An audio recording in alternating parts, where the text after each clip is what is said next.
Ya, baik. Assalamualaikum warahmatullahi wabarakatuh. Selamat siang teman-teman semuanya.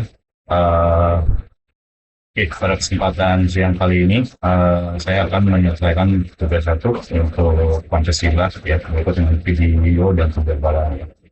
Oke, saya dengan NIM 05314716. Oke, kita langsung masuk ke tugasnya ya. Oke, Pancasila ya sebagai generasi muda kita lihat ya Pancasila tidak begitu saja menumpang beberapa kali awal kemerdekaan era itu.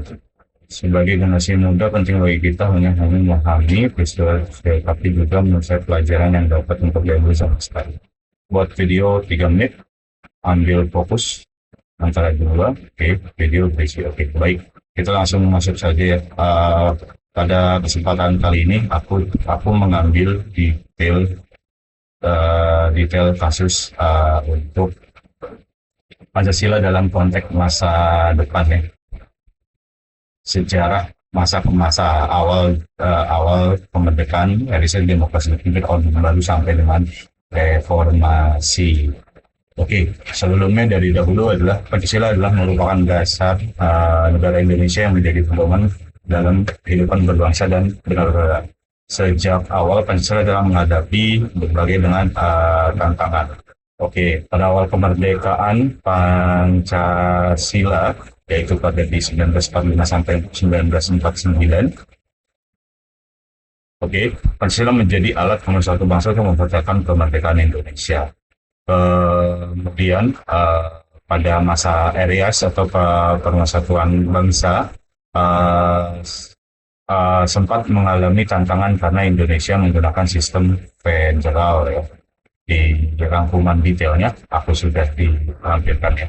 Dan kemudian selanjutnya pada masa demokrasi terpimpin Pancasila pemerintah menjadi kekuasaan yang lebih terpusat sehingga demokrasi belum berjalan dengan baik. Oke, dan kemudian pada masa Orde Baru Pancasila dijalankan asas tunggal. Pancasila dijalankan asas tunggal ya dari seluruh demo demokrasi dan juga menjalankan dari program P4 atau pedoman penghayatan pengalaman Pancasila. Namun masih menjadi penyalahgunaan kekuasaan dan juga korupsi. Lalu pada masa reformasi tahun 1998 sampai sekarang, 1998 sampai sekarang, masyarakat dan mahasiswa juga menuntut perubahan demi terciptanya pemerintah yang lebih demokratis dan yang adil.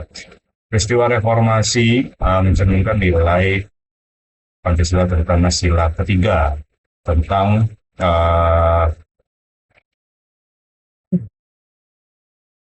tentang persatuan Indonesia, sila keempat tentang demokrasi, dan kemudian sila kelima tentang keadilan sosial. Oke, dan dari sejarah tersebut saya belajar bahwa Pancasila bukan hanya simbol negara, tapi juga pedoman hidup yang harus diterapkan dalam kehidupan sehari-hari. Sebagai generasi muda, untuk refleksi pribadi saya, kita harus menjaga persatuan, menghargai perbedaan, serta menggunakan kebebasan berpendapat secara bijak, terutama juga di era media sosial yang sangat gencar saat ini. Dengan memahami sejarah Pancasila, kita jadi menjadi generasi yang lebih baik, peduli dan terhadap bangsa baik pun negara. Mungkin dari itu aja untuk penjabaran saya, kurang lebihnya mohon maaf. Saya akan lampirkan detail dokumen saya di dalam PDF. Terima kasih. Assalamualaikum warahmatullahi wabarakatuh.